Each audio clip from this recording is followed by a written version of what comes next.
Welcome to the deep dive. Today, we're digging into something that affects almost everyone, but maybe doesn't get the same spotlight as passenger flights, air cargo safety. Yeah, and this was really brought into sharp focus by that awful crash recently, the UPS Airlines flight 2976. Exactly. That happened, November 4th, 2025? A huge cargo plane, an MD-11F, crashed right after taking off from Louisville. Hey everyone, if you're enjoying my videos, make sure to hit that subscribe button and ring the bell so you'll always know when I upload something new. And if you want to go the extra mile to support the channel, check out my Patreon. Your support truly means everything to me. Thanks so much for watching. Heading to Honolulu, apparently. That's right, Louisville Muhammad Ali International Airport, SDF. And taking off is such a critical phase, especially for a heavy freighter like that. The initial reports, they were pretty harrowing. Witnesses saw the number one engine, the left one, already on fire just after it got airborne. Yeah, it barely gained any altitude, then banked hard left and went down, hit a UPS warehouse and some other industrial buildings nearby. I heard a petroleum recycler. And an auto scrapyard, too. Just terrible. The explosion. Oh, it was massive. And the cost. Yeah. At least 7 people lost their lives, including the 3 crew, and 11 more injured on the ground. That plane, N259UP, was getting on a bit too, maybe 34 years old. Right. And carrying all that jet fuel, it basically shut down one of the biggest cargo hubs in the world for a while. It's a major incident, no doubt.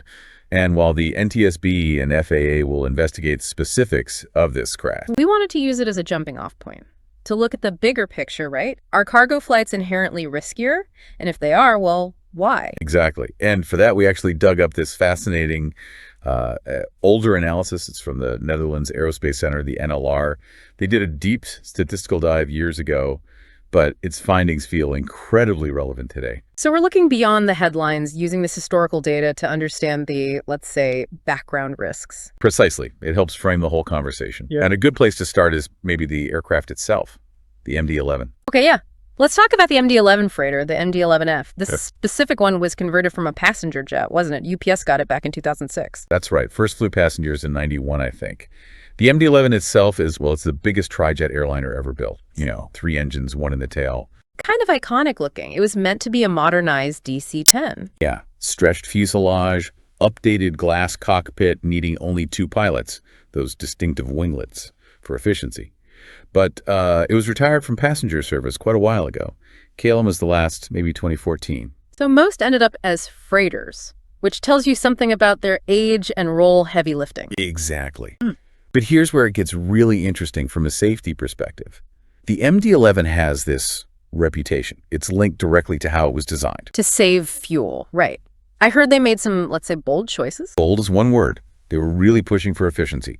One key thing. They made the horizontal stabilizer, that's the small wing on the tail controlling pitch, about 30% smaller than the DC-10s. Okay, less surface area means less drag, I get that, but less control authority too. Precisely. It reduced the inherent stability. So to compensate, it relied more heavily on a computerized system. And it used fuel as ballast, pumping it to a tank in the tail during cruise to manage the center of gravity, keeping it further aft for, again, less drag. Wow. So you're flying closer to the edge of the stability envelope, relying on computers and fuel management. What did that mean for the pilots? It meant higher workload, especially during takeoff and landing. The plane had higher approach speeds, maybe 10, 20 knots faster than similar aircraft. And critically, it had reduced pitch damping.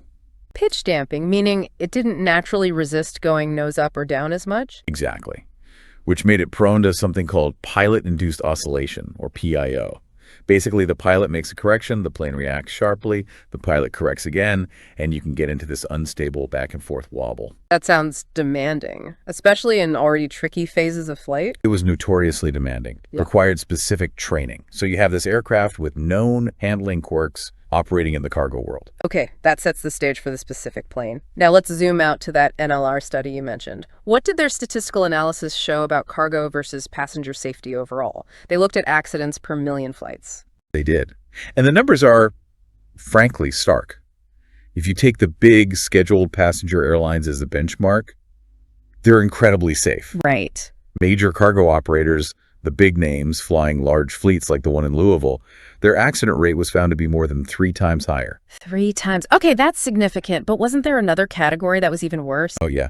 The non-scheduled or ad hoc cargo carriers, These are often smaller outfits, maybe doing charter work, flying wherever the job is. And their rate. Almost 7 times higher than the major scheduled passenger airlines. 7 times. Wow. That's a massive difference. It almost sounds like two completely different industries operating side by side. That's a good way to put it. The risk profiles are just worlds apart. So why? What drives that huge gap? Is it just that there's less public outcry when a cargo plane goes down because there aren't hundreds of passengers? Well, that lack of intense public scrutiny probably plays some role in priorities, perhaps. Yeah.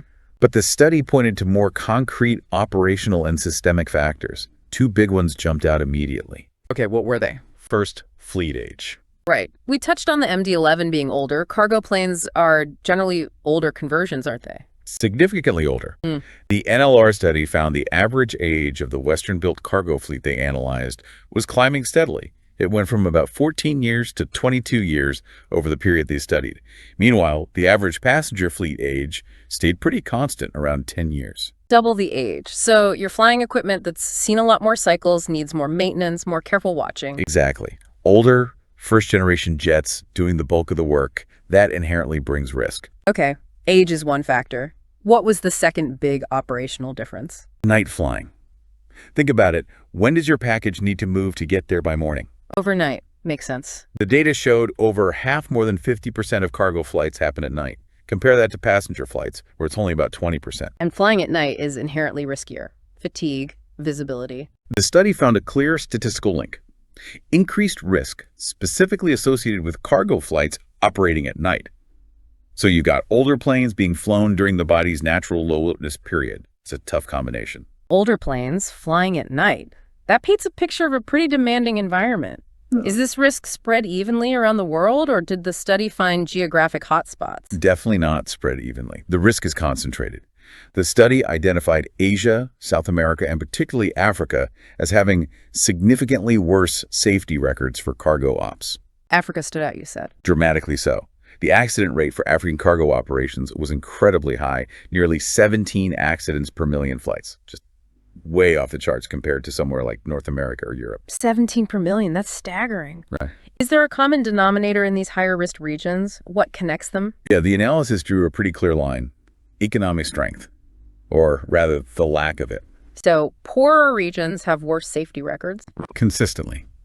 Measured by GDP per capita, the correlation was strong. The study basically said the primary reason is a lack of financial resources. If an airline or even a whole country's aviation sector is struggling economically, safety might not be the top funding priority. Things like advanced training, rigorous maintenance, oversight, they all cost money. exactly. When basic economic survival is the main challenge, safety investments can get squeezed. It becomes a really difficult balancing act. Which suggests the problem isn't just technical, it's structural. It's about resources and governance. Precisely. And that's where the NLR report pointed for solutions. They argued that the most effective long-term fix wasn't just about new gadgets, but about strengthening the National Aviation Authority, the NAA, in these regions. The local regulatory body, essentially. Give them the teeth and the funding to enforce standards. Right. Proper oversight, compliance checks, making sure airlines are meeting international standards. That requires a strong, independent, well-resourced NAA. The study even drilled down into specific issues within regions, didn't it? Something about state ownership in Africa. It did. It noted that in Africa, cargo operations run by state-owned airlines were actually found to be about twice as unsafe as those run by private cargo airlines. Twice as unsafe? Wow, why would that be?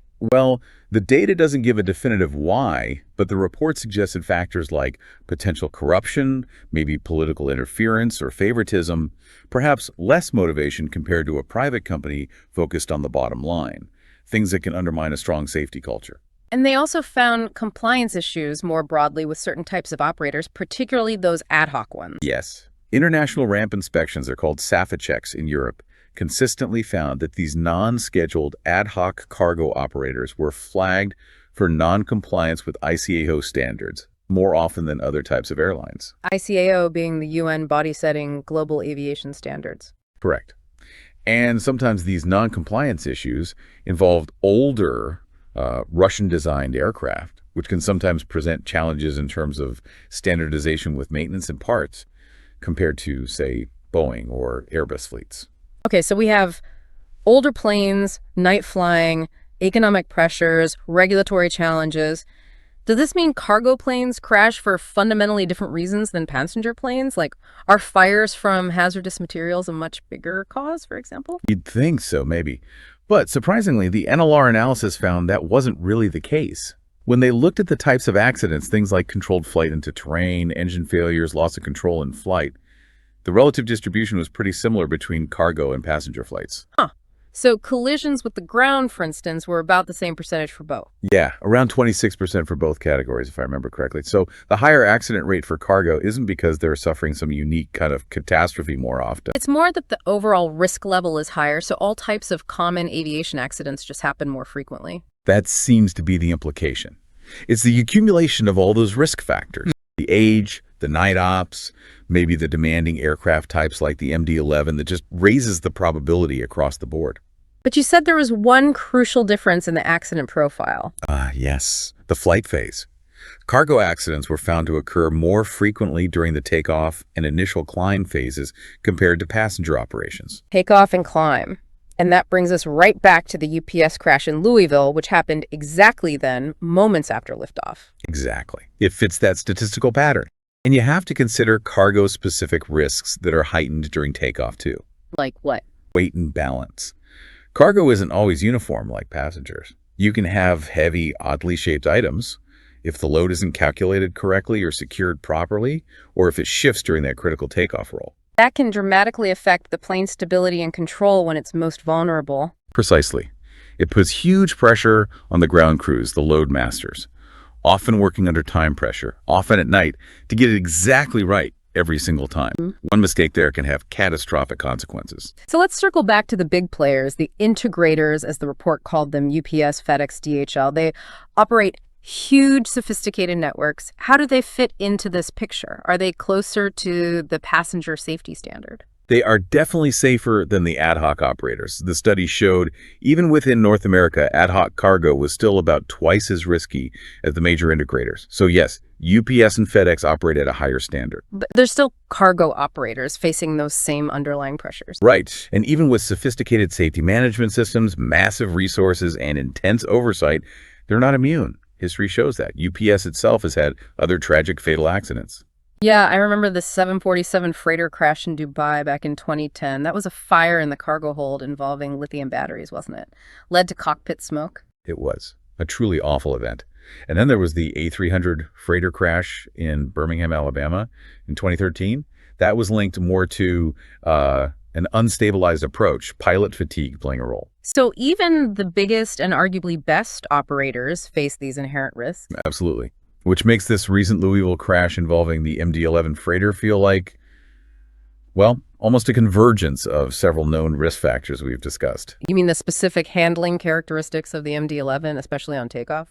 Combined with the statistically higher risk during that exact phase for cargo operations in general, plus the context of an aging airframe operating in a high-pressure logistics environment. It really underscores that air cargo safety isn't just about preventing one specific type of failure, but managing this whole collection of interacting risks. I think that's the key takeaway. It's less about finding a single silver bullet and more about understanding the systemic pressures, the economics, the operational realities. So to sum up the really startling points from that NLR analysis, non-scheduled cargo, almost 7 times riskier than major passenger ops.